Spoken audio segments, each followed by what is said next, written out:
दोस्तों खेसारी लाल के एक और गाने आने वाला है। इसी वीडियो में शुरू से लेकर अंत तक बना रहिए। हमेशा ऐसा वीडियो न्यू परमिशन जितना जल्दी लाने को मैं प्रयास करता हूं आप लोगों तक।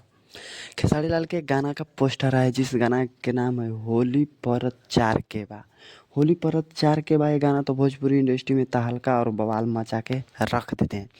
खेसारी लाल की बात करें कि गाना कब आएगा, इस गाने को गाए खेसारी लाल और शिल्पी राज। ये गाना धमाल और बवाल भोजपुरी इंडस्ट्री में मचाते ही रहता है। खेसारी लाल के जब भी कोई गाना आता है भोजपुरी में तो बवाल मचा के रख देता है।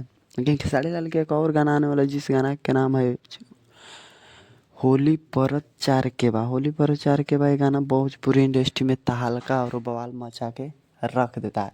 बात करें कि कब आएगा तो ये गाना 28 तारीख के सुबह आ जाएगा।